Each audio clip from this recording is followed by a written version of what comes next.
Welcome, everybody, to the Confident Speaker Journey, where we have real conversations with business professionals learning to speak with more confidence, clarity, and authenticity. This journey isn't about perfection. It's about finding your voice, being seen, and speaking with confidence. My guest today is Vanessa Pardo. Vanessa, can you kick us off today with a little bit about yourself and your business? Thanks, Sophia.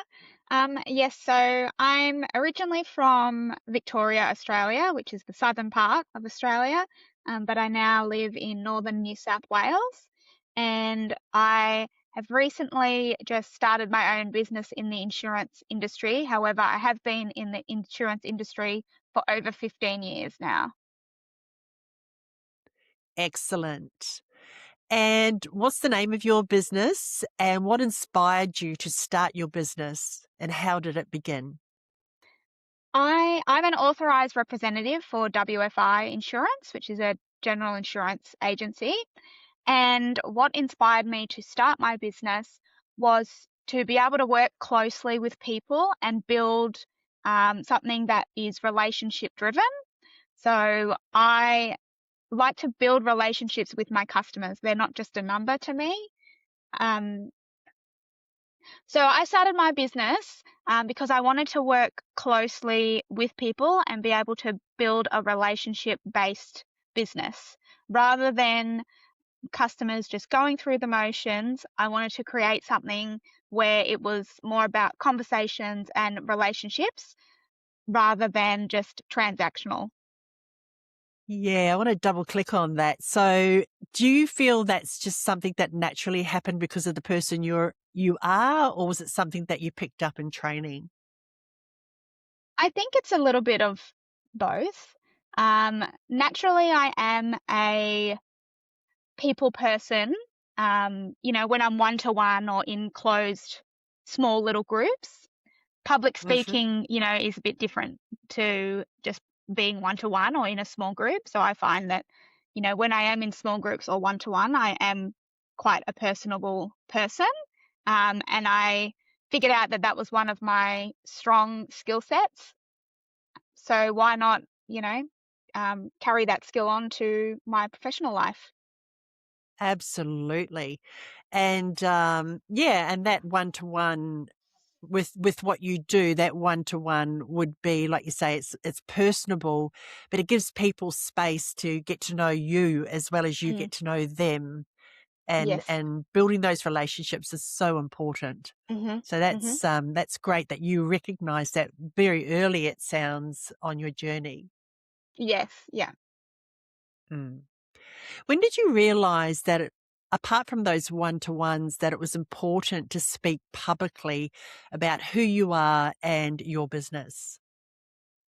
When I moved into um, my current business, obviously I am the face of my business and I am the first point of contact for all of my customers.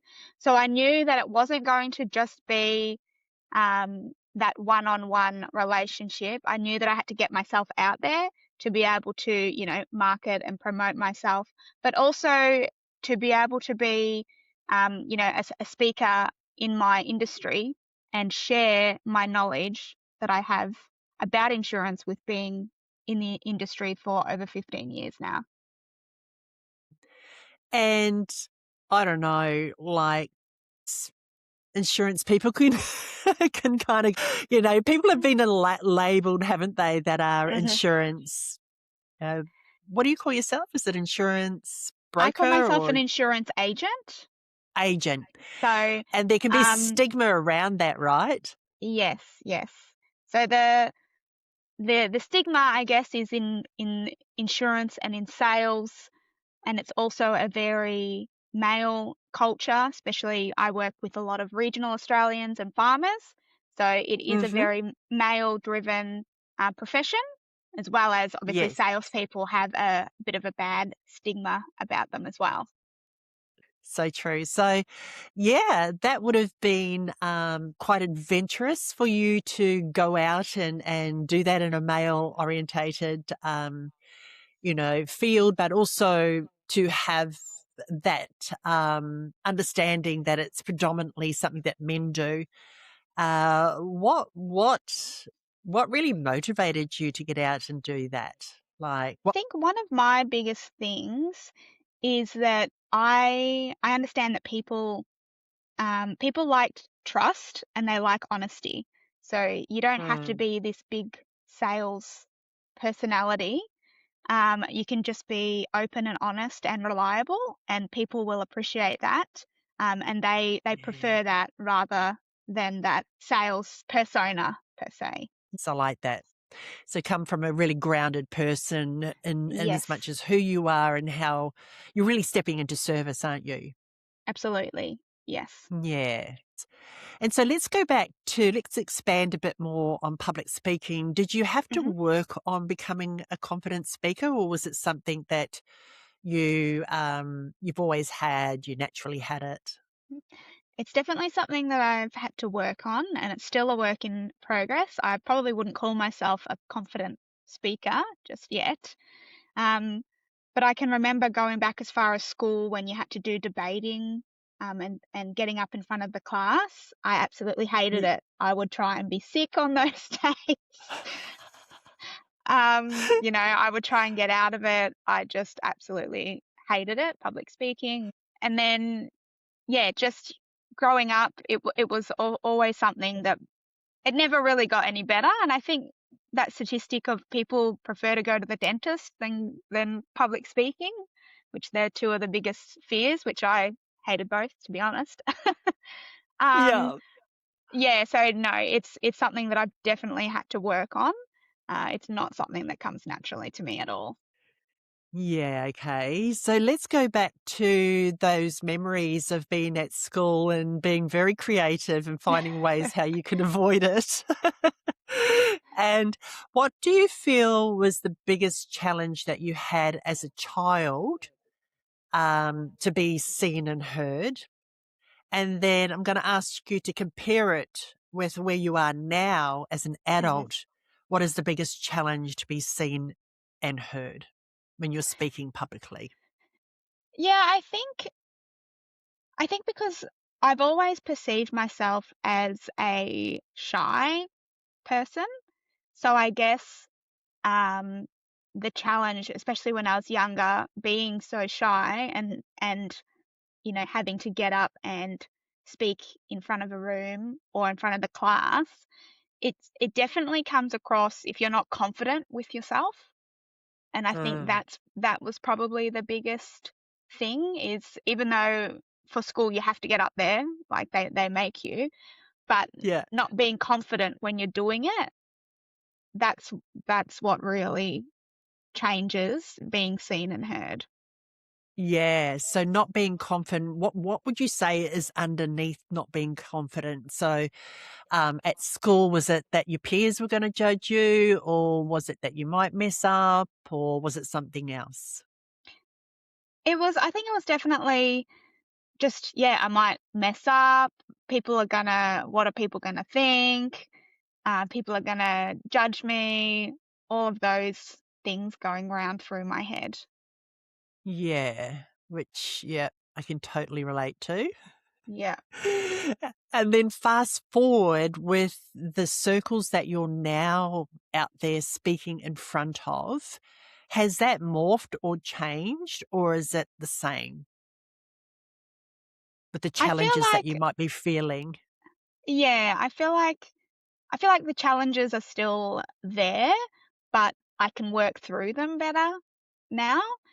And I found, with the different circles that I've been able to practice speaking in, um, which networking is one of them for me, that I've used Mhm. networking as both a professional thing of getting myself and my name and my business out there and building a bit of a personal brand, but also I've used it as a bit of a personal development as well because it forces me to get out there to speak to people, and to speak in front of people as well. Yeah. That's for sure. And we've had a bit of interaction over the last almost 2 years, I think. And hmm I've seen the growth in you. being in those two different networking groups that we've both attended. And I think we had the conversation just yesterday that now you're stepping into a leadership position within networking. Yes. So tell us a bit more about that. How, okay, you started out really shy and doubtful and judging yourself or about what everybody might think about you. And now you're currently stepping into a leadership role to deliver a hmm networking meeting. How do you feel about that? And what led you to doing that? I feel like even though I have these fears, I have been someone who likes to throw myself in the deep end a little bit, because I am very big on personal growth, and you're not going to grow unless you throw yourself in, and just give it a go. Nice. So would you say you've got quite a adventurous spirit? Uh, yeah, maybe adventurous or ambitious. I'm not too Yeah. sure. So Um, ambitious yes, resonates more with you? yeah, I think so. Yeah. I still feel, the nervousness on the inside, but I'm able to handle that a bit more and, yeah, be able to throw myself in these situations. It's not saying that I don't get nervous or I'm not like, "Oh, I've got to go do this thing." Yeah, Um, yeah. but I can do the thing now, whereas before I wouldn't want to do the thing. Yeah. And I think what happens on the journey is that the more that you take action, the more you realize that, yeah, I can do it, Yeah. and then you Yeah. start backing yourself more, don't you? So you Mhm. can push yourself just that little bit further forward and maybe take a leadership role as you are. Yes. Yeah. And I find especially with the networking groups, I've been able to, you see the regular faces every fortnight for the last couple of years, and it helps me build that confidence within the room to be able to get up there and speak. And if I do fumble my words, I know that they're not going to judge me. Everyone's super supportive, so it's a nice environment that I can get that practice in. Um, yeah, before I have to do it in front of other people who I don't know. Yeah, that's an important thing to mention, I think, with networking is that it is such a supportive environment, a safe container for you to practice. Mhm. And what would you say has been the most rewarding thing that you've noticed so far in your journey Mm. when it comes to public speaking and where you are now? I think the most rewarding part, um, well, even coming off the back of yesterday, I did a presentation at a networking group. Um, After I finished that, I got so much feedback from everyone that came up to me and said, that was a great presentation. I really liked that style of presentation. I really liked what you did there. Um, just getting that feedback just made me feel really good. And I was like, "Oh, Yeah, like, yeah, I can do this." Like, people actually enjoyed what I had to say. yeah.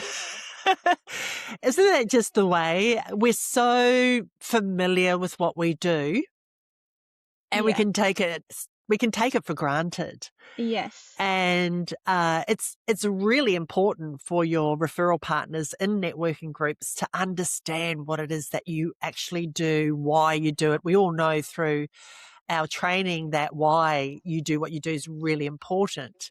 Mhm. And that message came through in your presentation, and it helps people to like, know, and trust you. And Exactly. I just think that's, yeah, like you say, it was a fantastic presentation. It was a great way to do it. And the feedback, you had so many questions that were asked Mm. of you. And this is what you want. You want to be engaging with your audience so that they ask more, want to know more, so that when they're out there, um, you know, talking to people that they can give a bit more information about who you are and what you do with your business. So, um, that communication, learning that communication and those skills is really important, Mm. isn't it? Yeah, absolutely. Yeah. Yeah. So let's just start clicking on what fears or doubts did you have before? You've touched on some of them before you started speaking. So when you realized that okay, I've started my own business, I've got to get out there. What was, what was some of the experiences that you were going through either just before joining those meetings or doing other presentations? What can you remember? Definitely feelings of anxiety, feelings of just that tightness in my chest. Um, Mhm. and I remember feeling like, if something was to get in the way, I wasn't going to try too hard to stop it. For example, Yeah. if you're going somewhere and you can't get a park or something, it's like, oh well, I can't get a park, so I'll just go home. Yeah. I love your honesty. So yeah, just um, yeah, things like that. Yeah, yeah, just allowing anything to get in the way that's Yeah, going to stop you from having to show up. yeah, that's right. But you did, you kept showing up. Yes, Yeah. And yeah. so what changes have you noticed since improving your speaking ability? With those, are you still getting that tightness? Are you still looking for ways of avoiding to show up? No, I would say I'm still getting, I still get a little bit anxious, but I don't get the tiredness, and I definitely don't look for ways to not show up anymore. Yeah, which is great because it's never a nice feeling to feel the tightness and, not wanting to be somewhere. But I definitely still get a little bit anxious, but I just try and calm my nerves or go over if I have the questions or just go over things in my head just so I can feel, I feel confident in what I'm going to be speaking on or what I'm going to be saying. Yeah. Mm, nice. Okay, let's highlight um what you said, like calming your nerves. How do you do that? What are your specific ways that you calm yourself down when you know you're feeling anxious and nervous? For me, I would say just slowing down my breathing and closing my eyes and just even internally or externally, just talking to myself, being like, you've got this. You know what you're doing. You know what you're talking about. That helps me. And then sometimes it depends on what mood I'm in, but sometimes, I might just need to put, if I'm in the car, I'll put a song on and just like, sing to the song and get it out that way as well. Excellent. Those are really good tips. I love that, how you calm yourself down with your breath, because that's one of the most common things.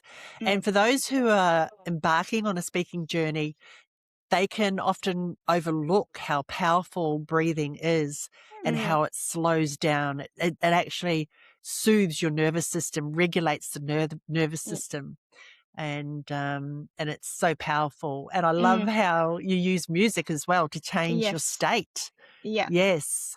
Yep. Very good. Okay, so how has speaking with more confidence, because you've noticed the difference, you're not getting that Mhm. tightness, you're still noticing that you're getting the nervousness, but you've got ways now, you've got strategies to help help yourself to go into that dialogue and back yourself, support yourself. Mhm. And so how has speaking with more confidence impacted your business? So if you want to use those networking groups as an Mhm. example, has it brought you more business? Has it brought you stronger relationships?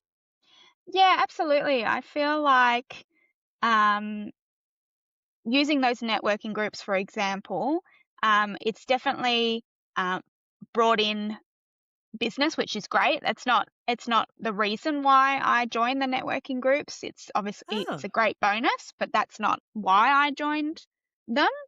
Obviously, the return on the investment that you put in is great, but I joined them more to build a personal brand and also to, yeah, build myself up and my confidence up, which is why I joined them in the first place. But then I also see that in my working life, it's helping me make those stronger connections with my customers as well, because I am more confident in myself and my knowledge and what I know. And then that can also reflect to my customers as well. Fantastic. Yeah, I love that. So I really do love the fact that you joined not to get more business, but to Mm, improve your speaking skills, your mhm. confidence. That's excellent. Yeah. Yeah, to put yourself out there in a Yeah. position where you had to do it. Yeah. That's consciously deciding to, yeah. So personal growth is, yeah, a big part, or personal growth and development, Yes. professional development as well. It sounds like it's all for you. It's definitely combined. It's something that you're Mm. very aware of. Yeah. Yeah. Yeah. Ah, so good. So, where do you see yourself growing next in your speaking communication? Because you're embarking on a leadership role now. So that's a different kind of speaking, especially within the network because it's got structure, right? Mm. I think, Mm. yeah, I being in the leadership role in the networking group, it's because it has the structure, I do feel more comfortable. It definitely makes Ah, it easier for me, because I kn I know what I have to get up there and say and speak about. But also it comes with, you've gotta put yourself out there again because you've gotta greet people when they come in the door. You can't just kind of hide away because 'cause you're part of the team. Um, so that's like an extra element as well. for sure. And you've mentioned already how the speaking, as you're growing, expanding, how it's impacted your business. Have you Mhm. noticed in any way that it's impacted your personal life? So, like your social interactions, your intimate relationships, has it helped to free up those as well with your confidence and having difficult conversations, Mhm. maybe expressing your opinions? Have you noticed anything shift there? Yeah, I would definitely say that I'm definitely more confident, um, as a person, and that definitely shows up in my relationships or my friendships. Um, people can see that I'm more confident in myself, and I do have the confidence to, yeah, speak up if I'm, feel like I need to say something, or especially in relationships, because that was one thing as well, that I was always very, again, shy and kind of passive and wouldn't speak Mm. up or speak my truth. But definitely, yeah, it's all kind of everything that I've done has helped me one way or another in my personal life as well. Yeah, I love that because that's something that I've noticed with my clients that when within the Confident Speaker Mastery program, each one of them will come back to me at some stage and say, you know what's really interesting? They'll say something like this is that not only has my confidence grown in public speaking, but it's also grown in my conversations that I'm having with my family, Mm, or my boss or yeah. yes. So it's like it's all within our own mind and our brains. Everything is connected. So like you Yes. were saying, you were shy in your private, personal conversations as well as public. So they're Mhm. connected. It's not Yes. like it gets divided that you're only shy Mm. here and not, generally for a lot of us, it's in both worlds, our Yes. personal and our professional. Yes. Yes. And then Yeah. yeah, So, if you kind of build one side, there's a on flow effect, that will go on to the other. yeah, exactly. It's so good. Okay. Last question. If you were to connect with an animal that symbolizes your speaker journey, what is the first animal that pops into your mind? Um, The first animal that came to mind, um, is like a lion cub. And the reason why I say that Nice. is because, um, lion cubs, like, they're new to the world. Um, they're very playful, but they're also very, cautious and shy, and they have to learn their steps, and they have to learn, what's happening in the big wide world.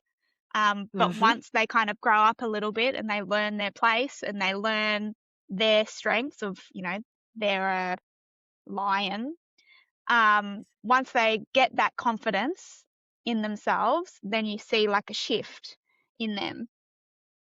So that's Mm. that's what came to mind. Nice. I love that. Yeah. Very good. I love asking that question to see what pops out. I Oh, don't know where Vanessa, that thank came you. from, but that's what came to mind. It generally comes from your intuition, that part of you that knows everything about you. Yeah. Yeah. Yeah. Thank you so much for joining me today. It has been an absolute pleasure sharing this time with you. And for one more question, I forgot to ask you and that is, if somebody was watching this and they were anxious, nervous, fearful of stepping out there and speaking publicly, what would you say to that person? I would say try and find a place or a circle that you feel comfortable with first, rather than just stepping out there into the unknown of speaking in front of a room full of people that you don't know. Maybe try and Mm, start with a supportive group of people, even if it's just a friendship group, or it can just be one friend, and say, "Hey, I've got this thing coming up. Can I practice in front of you? Or can I get up and do my presentation?" That would be my one piece of advice. excellent. Love that. Thank you so much. And for those of you who are watching, there will be information below this video of Vanessa. So what she does, how you can get in contact with her if you'd like to have a conversation about insurance. So just before we go, what sort of insurances do you help people with? I help people with farm, business, landlord, home and contents, and car insurance. Yeah. And that's specific to Australia and the northern New South Wales area. Yeah, so Australia, it's a national company, but I'm based in northern New South Wales, but we only do Australia. Mhm. Yeah. All right, I'm going to sign out this time. Thank you so much for joining me today. And I hope those of you who are listening picked up some valuable information that might inspire you to step onto the journey of becoming a confident public speaker to speak about yourself and your businesses. Bye for now, everybody.